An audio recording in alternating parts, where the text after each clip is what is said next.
Բարև ձեզ, իրականում եթերում հարցազրույցի ժամը ես զրուցել եմ ազգային ժողովի քաղաքացիական պայմանագիր խմբակցության պատգամավոր Հասմիկ Հակոբյանի հետ։ Բարև ձեզ։ Բարև ձեզ։ Լավ եք։ Հրաշալի։ Տիկին Հակոբյան, եւ այսպես Հյուսիսային Կորեա բնորոշումն է ստացել շաբաթ օրը Համալիրում տեղի ունեցած միջոցառումը, որի ժամանակ Նիկոլ Փաշինյանի մուտքը, ելքը եւ ընդհանրապես նրա այցը մշտապես ուղեկցում է ծափահարություններով։ Կարծում եք հատուկ մարդ են դնում, որ ծափ տա, մնացածը ծափ տան, թե 5-6-7 հազար մարդու հատ-հատ շրջաբերական է իջեցվում, որ ծափ տան։ Դա ինչ-որ էմոցիոնալ պահ է, որ եթե ստացվում է, լինում է, հա, սա բան չի։ Պարզապես դա մշտապես է ստացվում։ Հետո մի բան էլ ասեմ, ով է ասում Հյուսիսային Կորեա հիշեցնողում բնորոշումն է դա։ Ընդդիմադիր պատգամավորներից դա պետք է հաճախոսություն ընդունել, որպես հաճախոսություն ընդունել, եթե նման մարդիկ են բնորոշում իբրև Հյուսիսային Կորեա, ուրեմն հավատացեք, որ դա 180 աստիճան հակառակն է։ Տեսեք, ինչու, որովհետև անգամ եկեղեցու մտնելից Նիկոլ Փաշինյանին ծափահարում են։ Սա անձի պաշտամունքի չի վերածվում։ Ես տեսեք, եթե ուշադիր լինեք, կտեսնեք, որ մի քանի անգամ դա եղել է ու վարչապետը բան է արել, հանգստացրել է իբր ծափ մի տվեք նման ժեստեր է արել, այսինքն այնպես չէ էլի, որ մենք ուզում ենք, որ մտնենք մեզ ծափ տան, վարչապետն ուզում է, դրա կարիքը բնավ չկա էլի, ու էլի եմ ասում, նույն թոք-շոուներում հեռուստատեսում, ես եւ դուք հեռուստատեսության մարդ ենք եղել, հա, ես եղել եմ, դուք կաք, դե թոք-շոուների ժամանակ կան մարդիկ, որ այդ ծափերը բան են անում, այսպես կազմակերպում են, հա, կամ կարգավորում են այդ հատվածը։ Հաստատ նման մարդ չունենք, ով կարգավորում է ծափերի հատվածը։ Եթե ինչ-որ մարդիկ ինքնաբուխ եւ նաեւ պետք է հասկանալ, եթե ուղղակի վարչապետի կոչով եկած մարդիկ են, դրանք են մարդիկ են, որոնք սիրում են վարչապետին, աջակցում են վարչապետին, մեր թիմին, դժվար է պատկերացնել մարդու, ով ընդդիմադիր հայացքներ ունի եւ գալիս է վարչապետի կոչով աջակցելու թեմաներին, հա, մեր առաջ քաշած։ Այնպես որ մարդիկ ուղղակի ինքնաբուխ այդպես ծափենտվել, ինչ վերաբերվում է համալիրի միջոցառմանը պետծառայողների հետ, այստեղ եւս ինքնական մարդիկ ով ցանկություն է հայտնել, եկել է եւ չի եղել այդպես։ Ստիպողաբար չեն բերել ոչ մեկի։ Խնդրում եմ փայլակ։ Ոչ։ Տիկին Հակոբյան, ՔՊ քաստինգը շարունակվում է, նկատի ունեմ, հա, առաջադրումների 1.5 միլիոն դրամ է սահմանված այն անձանց համար, ովքեր քաղաքացիական պայմանագիր կուսակցության անդամ չեն եւ բուն կուսակցականների համար 500,000 դրամ է։ Նախ դուք վճարել եք 500,000 դրամը եւ արդյոք առաջադրվելու դիմում ներկայացրել եք արդյոք եւ ինչու է այս գինը սահմանվել։ Օրինակ շարքային քաղաքացին, ով ինչպես դուք ասեցիք, հա, ունի կուսակցությունը համագիրներ, ովքեր կցանկանային ենթադրենք մտնել քաղաքացիական պայմանագիր կուսակցություն, բայց չունեն 1.5 միլիոն դրամ, ինչ անեն այդ մարդիկ, շարունակեն ծափահարողի դերում մնալ։ Ինչ վերաբերում է քաստինգին, դրան անդրադառնամ։ Քաստինգը օրինակ մեր ընդդիմադիր դաշտում ով ավելի ռուսամետ կլինի, տենց պոդիումով քայլում են, ով ավելի ռուսամետ կլինի։ Ձեր կանրադառնում։ Ահա։ Եվ նրան էլ Ռուսաստանը բան կանի, ներդրում կանի, տեսնում եք ինչքան շատ են նման մարդիկ։ Քաստինգ մի բնորոշեք, խնդրում եմ։ Ինչ վերաբերում է առաջադրումներին, ես ինքս առաջադրվել եմ, բայց եթե ուշադիր կարդացել եք, այդ վճարման հատվածը դա հետո է լինելու, այսինքն դեռ այդ փուլին չենք հասել, երբ որ հասնենք միանշանակ վճարելու եմ, եւ դա փոքր ներդրում է, որով կազմակերպվելու է այդ process-ները նախընտրական, քարոզարշավային եւ այլն, եւ սա նորմալ պրակտիկա է աշխարհում, այնպես չէ՞ էլի, որ այտենց նոր բան ենք հեծանիվ ենք հայտնաբերել։ Հակոբ Աշակյանն իդեպ տեղացած է թիմից, թե ոչ, վերջերս նաեւ ես կարդացի, գործընկեր լրատվամիջոցներն էին գրել, որ Հակոբ Աշակյանը դեռ չի շտապում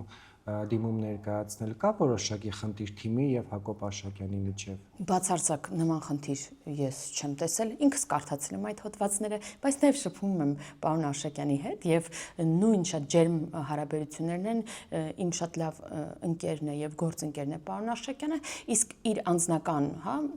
նպատակների հետ կապված, հետագայում պլանների հետ կապված, արդեն իրեն պետք է հարցնեք, ինքս չեմ նկատել ոչ մի նեղվածություն, լարվածություն գործընկերների հետ, ոչ։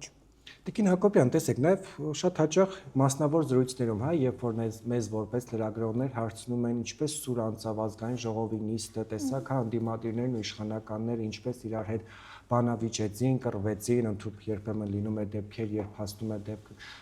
միջադեպեր ընդհանուր ծեծկռտուքների, ես շատ հաճախ նաև ասում եմ, որ տեսախցիկներից այն կողմ իրավիճակը բոլորովին այլ է։ Ճիշտ եք ասում։ Եվ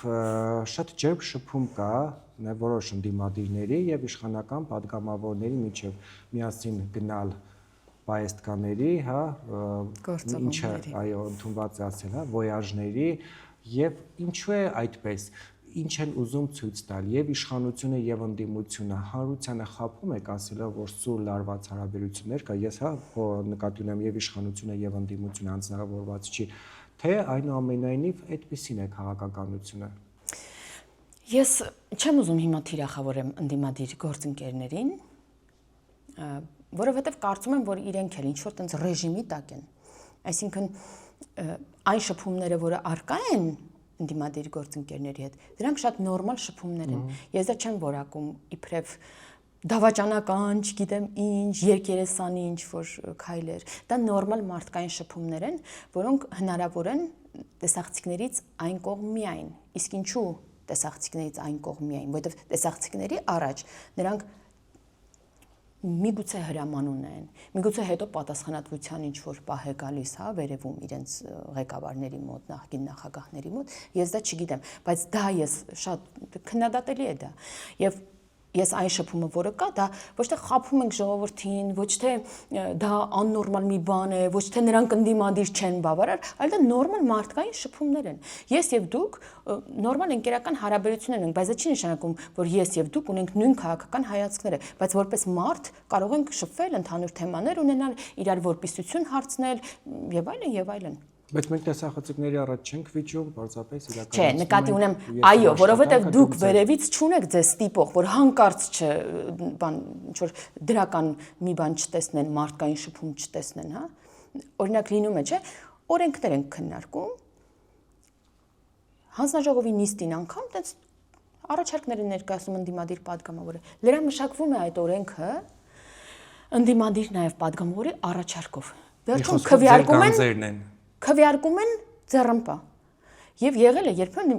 ասենք վարման կարգով ասում ենք, ինչու ձեռնպա, լավ։ Դուք ասում եք, որ սա նորմալ նախագիծ է։ Այ պետք է այսինչ բանը շտկեն։ Գրավոր ներկայացրեք, շտկել ենք այդ ինչ բանը։ Շնորհակալություն ձեր առաջարկների համար։ Ինչու ձեռնպա, որտեվ չի կարելի, հասկանում եք, չի կարելի, վերևից չի կարելի, որ իրենք իսկ գուցե դա նաև պայմանավորված է նրանով, որ իշխանությունն էլ անդադար մերժում են դիմադիրների նախագծերը։ Ես նոր ասացի ախր, մինչև ձեր ասելը, որ ասել ենք, այո, այդպես մի ասեք համել։ Օրինակ եղել է ընդդիմադիր падգամավորի նախաձեռնություն, որը ես առաջարկով ավելի եմ ուժեղացրել իր տեսակետը եւ մենք միաձայն ընդունել ենք։ Օրինակ եմ, հենց նոր հիշեցի, որտեղ ես հարակից զեկուցող էի օրենքի եւ Տիկին Գալստյանի ընդդիմադիր դաշնակցական падգամավորի նախագիծը տենց ավելի եմ ուժեղացրել։ Նույն դաշնակցական այլ падգամավորի էլի օրենք ա եղել, որ տրամաբանական է եւ ոչ թե պոպուլիստական է, այլ գտել ենք, որ շատ նորմալ նախագիծ է եւ միաձայն կողմ ենք քվեարկել եւ նման բաներ, բայց երբ որ բերում են ասում են պետք է 50%-ով ավելացնել թոշակները, սա պոպուլիստական է, որովհետեւ դրա տակ հաշվարկ կա դրված, որովհետև դուք պետք է շատ ավելի շատ հարկ վճարեք, որպեսզի կարողանան ոչ թե ուղղակի, չգիտեմ, 1000 դրամ ավել վճարեք, այլ կրկնակի եռակի անգամ հարկ պետք է վճարեք, որ հնարավոր լինի այդ ծախսը բյուջեից նախատեսել։ Այսինքն տենց պոպուլիստական բաներ բերում են, որը որ տրամաբանական չի, ախր ինչու պետք է դրան կողմ քվեարկեն։ Կամ բերում են ցեղասպանության հերքումը, բանը քրեականացնել։ Ինչպես կարող է գիտակից մարդը, օրենք կարդալ իմացող մարդը դրան կողմ քվեարկի։ Ասում ես, դա արդեն կա, հարգելի падգամավոր, դու ինչ ես ուզում անես, ուզում ես ուղղակի օրակարգ լցնես, ցույց տաս քո ընտրողին, որ դու ինչ որ բան ես անում, քո Facebook-յան էջում փոքր վիդեո ունենաս, ինչի համար ես դա անում։ Այսինքն պոպուլիստական բաներ կան, որին ուղղակի չես կարող կողմ քվեարկել, որովհետև դու իշխանություն ես եւ ունես պատասխանատվություն։ Վաղը միսուրը եթե մենք բոլորս մենք բերենք, լավ, այդքան լավ բան է, չէ՞։ Դուք չեք կասի, բա դուք ինչի չեք բերում, դա պոպուլիստական լավ քայլ է։ Բերեք, թող թոշակները 50%-ով ավելանա, տեսեք ինչքան ընտրող կունենաք մի անգամից։ Որովհետև մենք ունենք նաև պատասխանատվություն, որովհետև մենք ենք իշխանություն, որովհետև մյուս ուժը, որը պոպուլիստական նախագիծ է բերում, ինքը վստահ է, որ հաջորդ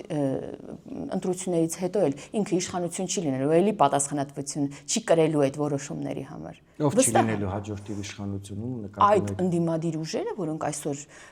ընդդիմադիր աթոռներն են զբաղեցնում ազգային ժողովում, նրանք գիտեն, որ նրանք հնարավորություն չունեն իշխանություն լինելու, որովհետև այն անգամ վստահության քվեն, որը ստացել են, իրենք ամբողջությամբ տապալել են, որովհետև իրենք մի օրակարգով էին մտել ազգային ժողով, դրա համար ոչինչ չէին անում, այդ մի օրակարգն էին սպասարկում մեզ զրկել իշխանությունից, հեռացնել մեզ իշխանությունից, եւ չեն կարողացել, դրա համար մենք գնում ենք նորմալ հերթական ընտրություններին եւ այդ մի օրակարգը չեն սպասարկում։ Եվ ոչ մի ՕԳԳ չի ունեցել նրանց այնտեղ լինելը։ Նիկոլ Փաշինյանին անվստահություն հայտնելու գործընթացը սկսվել է։ Դուք համարում եք, որ սկսվել է ինչ-որ մի բան։ Ստորագրությունները կան։ Ինչ ստորագրություն։ Դուք էլ հավաքեք այդ ստորագրությունները, նշանակում ինչ-որ process է սկսվել։ Process-ը կսկսվի, երբ որ բավարար չափի падգամավորներ լինեն, որոնք կողմ կքվեարկեն։ Ես ես մի հատ հետաքրքիր բան ասեմ, իրենք ասին, որ իրենք 38 հոգի են, չէ՞, ոնց որ ընդդիմադիրներ իրար հետ,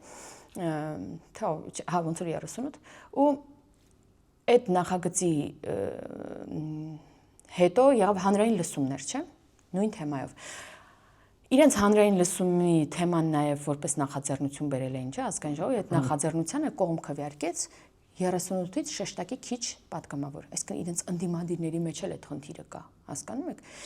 Այն որ խնդիր կա, դա ակնհայտ է, որովհետև ընդդիմադիր падգամավոր քաղաքացիական պայմանագրից չեն կարող Ատմասկով խորհրդարան մտած Իշխան Զաքարյանը Հանեք անկախ падգամավորներին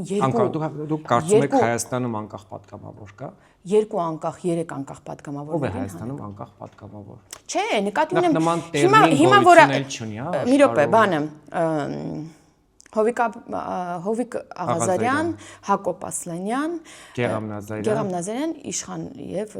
Զաքարյան։ 4 հիմա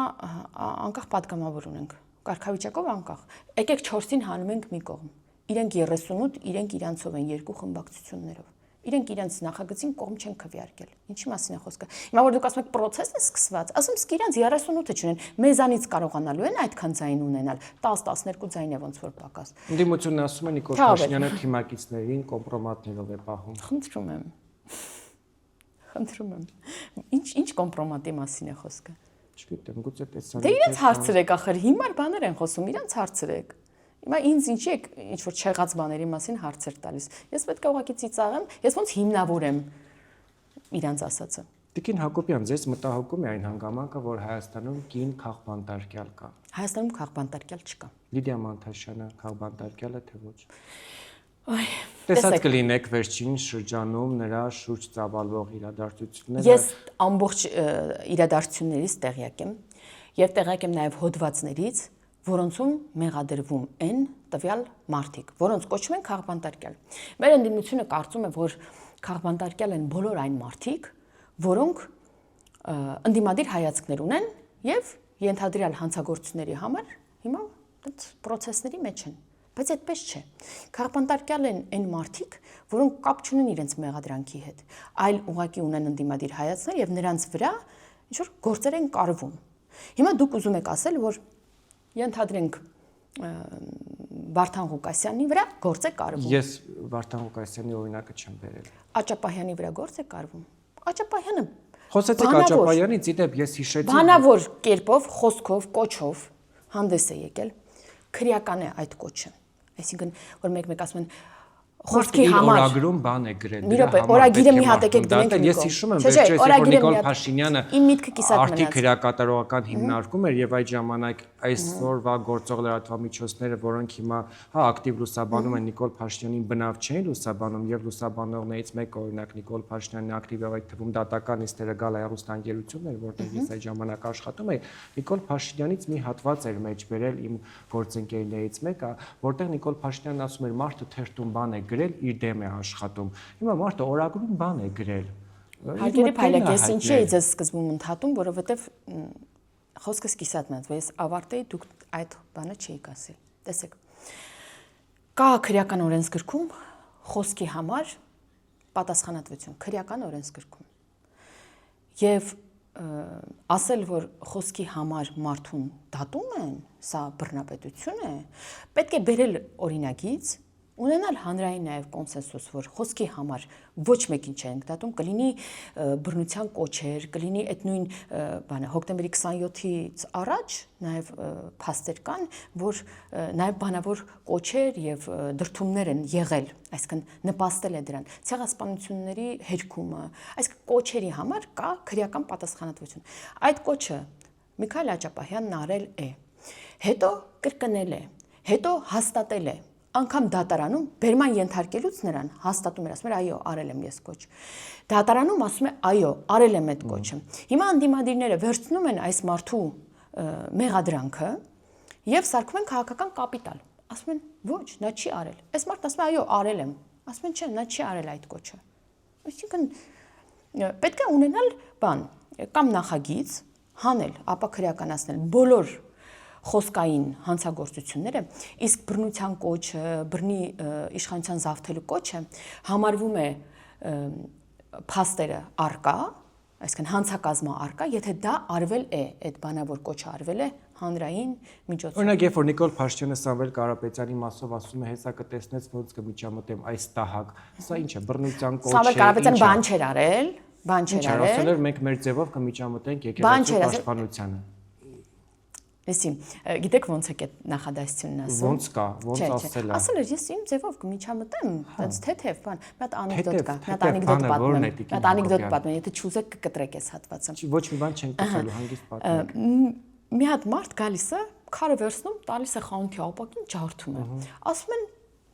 ինչի արեցիր։ Ասում է, գրել պիվաչկա։ Ասում է, դե որ չկա, ինչ գրենք։ Ասում է, գրեք պիվաչկա։ Գրը պիվաչկա։ Հիմա ձերն է։ Ինքը ինչ կերպ ասել, դուք այդ բանավոր խոսքը ինչպես եք ձևակերպում։ Ասում եմ, եթե քաղաքական գործիչները չկարող, ինքը իր խոսքում արդեն իսկ հերքում է քաղաքական միջամտությունը, քաղաքական process-ներին։ Ինքը իր ձևով է անում, ուզում միջամտել, որն է իր ձևը։ Ես կապ չունեմ այդ մեղադրանքի հետ։ Այդ մեղադրանքը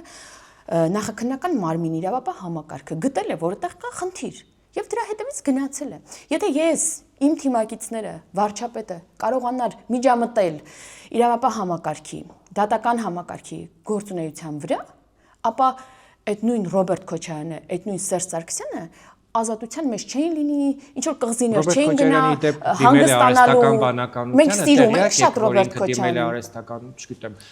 տեղյակ եք, որ Ռոբերտ Քոչարյանը դիմել է արհեստական բանականությանը։ Այո, տեղյակ եմ, բայց սխալ է շփվում Ռոբերտ Քոչարյանը։ Տեսեք, Ռոբերտ Քոչարյանը սխալ հարցեր է տալիս ChatGPT-ին։ Օրինակ թող հարց տա. ինչպես ունենալ 200 միլիարդ, թե ինչքան է իր կարողությունը։ Օրինակ ChatGPT-ն ասում է, որ Ռոբերտ Քոչարյանը պետք է 16000 տարի աշխատի, որպեսզի ունենա այն կարողությունը իր բանով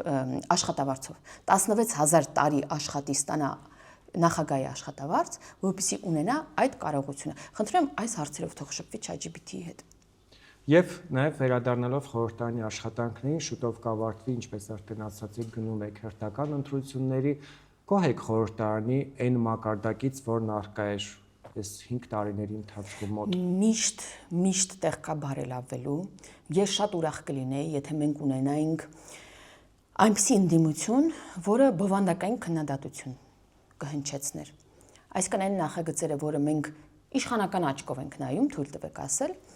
ընդդիմադիր աչքով նայեին եւ գտնեին այն կետերը, որը պետք է բարելավել։ Եվ մենք ստիպված չլինենք մեզ նաև ընդդիմություն դառնալ։ Մեկ-մեկ դուք հոդվածներ եք գրում, հրապարակումներ եք անում, այս ինչ է, այս ինչի հետ վատ, այս ինչ նախարարին հեսա պաշտոնանկեն անելու, տեսակ այս ինչ քննարկման ժամանակ այս ինչ բանն ասցին։ Գիտեք դա ինչից է գալիս։ Որտեղ մենք այդ քննարկումների ժամանակ ընդդիմադիրի դեր ենք ստանձնում։ Դուք դա վերագրում եք, որ մենք ներթիմային խնդիր ունենք։ Այսինքն ես կուզեի մենք ունենայինք առողջ քննադատություն, բովանդակային քննադատություն, որը իշահ ժողովրդի կլիներ։ Ինչ վերաբերում է այն միջադեպերին, որոնք եղել են այս 8-րդ գումարման ընթացքում, սա իհարկե շատ ցավալի է։ Ես չէի ուզենա, որ նման դեպքեր լինեին։ Բռնության դրսևորումներ, հայախոսություն, լինի դա Լևոն Քոչարյանի կողմից, թե իմ թիմակցի կողմից, ցանկացած դեպքում դա չպետք է տեղ ունենա մեր հատկապես քաղաքական խոսույթում։ Նաև հասկանում ենք, որ աշխարհի շատ զարգացած երկրներում այս նույն բանը տեղի է ունենում, հա, այսինքն մարդիկ ինչ որ դուրս են գալիս հունից եւ ձեռքերին կամ լեզվին են ազատություն տալիս, մենակ Հայաստանը չի էլի այս առումով, բայց կուզեի, որ նման բաներ չլիներ, եւ մենք պետք է ավելի աշխատենք մեր վրա եւ հաջորդ խորհրդարանը լինի այնպիսին, որպիսին խորհրդարանին արժանի է մեր ժողովուրդը, իսկ մեր ժողովուրդը լավագույնին է արժանի։ Տիկին Հակոբյան, դուք արտարացիորեն նշեցիք, հա, որ չէիք ցանկանա, որ լինեի նմանատիպ դեպքեր, ականջ կտրելու, ոտքի, լեզվի եւ մարմնի այլ մասերի ազատություն տալու դրսևորումներ, այո, ինչը դատապարտել է, բնականաբար ոչ ընդդիմադիր, ոչ իշխանական պատգամավորի կողմից չպետք է լինի, որովհետեւ հանրությանը հարգելու ինստիտուտը եւս պետք է կայացած լինի Հայաստանում, բայց մենք տեսնում ենք, որ օրինակ, երբ որ նույն իշխանականներն են ձեր ասած դրսևորումները կիրառում, շատ ժամանակ, չէ, մեծամասամբ կամ հիմնականում նրանց նկատմամբ որևիցե հետապնդում չի իրականացվում վերջին միջադեպին, որին ի դեպ գլխավոր դատախազ Աննա Վարդապետյանը կանգնած հետևել է, անցել են ամիսներ, որևիցե մի падգամավոր չի անցնում որևիցե գործով։ Սա չի խոսում ընտրողական մոտեցման մասին։ Նույն Աննա Վարդապետյանին գործընկերներից եւս կփաստեն, հնարավորություն չունենք մենք տեսնելու եւ հարցեր ուղղելու, նա խորհրդարանում հայտնվում է տարին մեկ անգամ, այս անգամ երբ որ եկել է մայիսին հրաժարվել է լրագրողների հետ հանդիպել, գնում է միայն հանրային հեռուստաընկերություն եւ պատմում, թե ինչու իր քիթը չի վերահատել։ Սա կարծում եք հանրության հետաքրքիր է, գլխավոր դատախազի առաքելությունը դա պետք է լինի հայտնի, թե ում սրտի դատախազն է, ում ինչն է։ Դա ում է հետաքրքիր հանրությունը դատախազից պահանջում է իրավական վերահսկողություն, որը ինքը չի արել։ Անցնենք այդ անձնական վիրահատությունների փուլը, կան հաղորդումներ, որտեղ մարդուն բացահայտում են իր այլ կողմից, ոչ քաղաքական եւ նորմալ է դա, խնդրում եմ չթիրախավորենք այդ խոսակցությունը, մյուս կողմից հարգելի Փայլակ, իմ մասով կոնկրետ ես նոր ձեզ ասում եմ, որ տեղեկություն է հայտնել խորհրդարանում։ Եկեք նման թեմաներից խոսենք, խնդիր չկա, բայց այդ անձնական նկատի ունեմ, հա, այլ ֆորմատի հաղորդումների ժամանակ արտահայտած մտքերը դա այլ ֆորմատ են, որը ինձ թվում է հետաքրքիր է հեռուստադիտողին, դրա համար այդ հաղորդումները կան։ Ինձ ինքս ես սիրում եմ նման հաղորդումներ եւ նայում եմ մարդկանց այլ կողմից բացահայտելը։ Ինչ վերաբերում է ընտրողաբար վերաբերմունքին, ես որ ասում եմ սեռական բնույթի հայհոյանք հնչեցնել խորհրդարանում, ես կոնկրետ Լևոն Քոչարյանի նկատի ունեի։ Վերջին դեպքը ես հիշում եմ Լևոն Քոչարյանը, ես ինքս լսել եմ այդ հայհոյանքը իր խմբակից կանայք դիմաց կանգնած լսել են, այսինքն ինչ եղավ Լևոն Քոչարյանի հետ։ Այդ որ ասում եք ընտրողաբար վերաբերմունք, պետք է բոլոր դեպքերը հաշվի առնել։ Իսկ դուք, այո, կոնկրետ եղել են գործեր հարուցված, թե խոսքային նման, հա, դրսևորումների դեպքում, թե ֆիզիկական որոշակի, հա, որ չափերն անցել են երկու կողմից էլ։ Բոլոր դեպքերում գործեր եղել են հարուցված։ Ինքս, քանի որ չունեմ որևէ միջամտություն եւ այլն, այսինքն ես պետքա գրավոր հարցում անեմ, որ հասկանամ այդ գործերը ինչ փուլում են, կամ ինչ պարզվեց, կամ ինչ կարող ենք ես էլ դուք էլ այդ հարցումն ուղարկենք եւ տեսնենք որ դեպքով ինչ է եղել, ինչ է պարզվել։ Դատախազությունը չի նախաձեռնում։ Հիմա ինչի հարցրեք, ինչի սեռական հայհոյանք տալով պատգամավորին ոչինչ չի եղել, ընդդիմադիր պատգամավորին։ Աննա Վարդապետյանին, Հայաստանի հարկատուների հաշվին Ես էլ եմ Աննա Վարդապետյանին տեսնում երբեմն խորհրդարանում եւ հարցեր ուղում եմ, որոնք որ հնարավոր է ուղղել, որովհետեւ այդպեսին է ֆորմատը, հա, բայց պաշտոնին ինքը կարող է որոշել ինչ ֆորմատով շփվել, ում հետ շփվել, տալը ասուլիս, հրավիրել ասուլիս, գրավոր պատասխանել հարցերին, թե շատ բաց լինել, ինչպես օրինակ, չգիտեմ։ Եղել են խորհրդարանի նախագահներ, որոնք էլի բացարձակ չեն շփվել, եւ հիմա մենք ունենք խորհրդարանի նախագահ, որը տենց գրեթե ամեն օր շփվում է լրագրողների հետ։ Այսինքն դա արդեն անձից է գալիս, էլի, բանից չի, դա համակարգից չի։ Եվ եզրափակելով, ինչ եք կարծում, Հայաստանի ժողովուրդը 2026-ին քաղաքացիական պայմանագրին կտա նորից վստահության քվե, եթե այո, ունեք մոտավոր հաշվարկներ, ինչպես կարտահայտվի դա թվային տվյալներով։ Ես բնականաբար չեմ կարող թվային տվյալներ ասել ձեզ, ինչպիսի վստահելիություն կունենանք, կստանանք քվե, բայց այն շփումները, որ ամենօրյա ռեժիմով կան, ամենօրյա ռեժիմով կան շփումներ, տարբեր քաղաքացիների հետ, ոչ միայն կուսակցական։ Ես վստահություն ունեմ, որ ժողովուրդը ընտրելու է խաղաղությունը, ընտրելու է այս ինստիտուցիոնալ դարձող խաղաղ հանգիստ կյանքը եւ մեծ հաշվով չունի մեծ այլընտրանք ընտրելու։ Ես չեմ ասում, որ մենք երազանքների իշխանություն ենք, ես չեմ ասում, որ մենք չունենք խնդիրներ, ես չեմ ասում, որ մեր ժողովրդավարությունը այն պիկին է, որ չունենք մենք աշխատելու տեղ։ Այս իմ ասած բաները, որոնք մեր մոտ թերի են, սա անընդհատ աշխատանք պահանջող գործընթացներ են։ Այսինքն անընդհատ պետք է աշխատես ժողովրդավարության վրա։ Միացյալ Նահանգները, որտեղ մատնանշվում են իբրև ժողովրդավար երկիր, ինքը անընդհատ աշխատում է դրա վրա եւ տեղ ունի դեռ ավելի ժողովրդավար լինելու։ Շվեդիան եւ այլն տարբեր այդպես զարգացած երկրներ։ Բայց այն ցանկությունը, որ մենք ունենք, այն ուղին, որով մենք գնում ենք, սա այն ճանապարհն է, որը քաղաքացին ուզում է մեզ հետ քայլել։ Ինքը չի ուզում հետ գնա մինչև 18 թվական։ Ես չեմ տեսնում այդ քաղաքացիներին, ես չեմ լսել այդ քաղաքացիներին։ Ես լսել եմ քաղաքացիներին, որոնք մեզ քննադատում են ավելի արագ ռեֆորմներ չանելու, բոլոր մկներին ու ձկներին միանգամից չբանտարկելու, ողջ գողացածը հետ չբերելու տեմպերի համար են բողոքում։ Բայց այդ ուղղությունը իրանք ուզում են մեզ հետ գնան։ Հակառակ ուղղությամբ չեն ուզում գնան, չեն ուզում գնալ մի շրջան, երբ որ շարունակում էին գողանալ, շարունակում էին հարստահարել ժողովրդին, շարունակում էին, չգիտեմ, իրենց օֆշորային հաշիվները բանանել, հարստացնել, այս ուղղությամբ չեն ուզում գնալ։ Իրենք ուզում են խաղաղ միջավայր, իրենք ուզում են ապաշրջափակված երկիր, իրենք ուզում են հանգիստ գլուխները դնեն բարձին քնեն, որովհետև իրենց զավակը, թեկուզ իրենց 10 տարեկան տղան, գնալու է ավելի խաղաղ բանակ, ոչ թե 10 տարեկանից դարձնելու են այլ երկրի քաղաքացի, որպեսզի հանկարծ չծառայի իրենց բանակում։ Տիկին Հակոբյան եւ եզրափակելով, ինչպես գիտեք, Նիկոլ Փաշինյանի մեղքերը շատ են, դրանցից մեկը կթվարկեք։ Ես ով եմ, որ ինչ որ մեղք գնահատեմ, հա, կամ ես ինքս չունեմ մեղք, եթե ես, չէ, ասում էր Աստծո որդիներ, ասում էր քարնետի այն մարդը, ով մեղք չի գործել, բոլորս էլ մեղք որոշակի չափով գործել ենք եւ դրա համար լավ կլինի որ մարդիկ ապաշխարեն, իսկ ես Աստված չեմ։ Ես Աստված չեմ։ Եթե քրիստոնյա են, թող գնան եկեղեցիներ եւ չգիտեմ, բայց այնպես չի էլի որ պետք է մեղք գործել, հետո եկեղեցիներ կառուցել, հետո ասել վերջ ես կարող եմ շարունակել մեղք գործել։ Շնորհակալ եմ։ Ես եմ շնորհակալ։ Հարգելի հետևորդներ, ես զրուցում եմ Ազգային ժողովի քաղաքացիական պայմանագիր խմբակցության անդամ ԿՊ վարչության նորընտիր անդամ Հասմիկ Հակոբյանի հետ, առողջ եղեք, կհանդիպենք։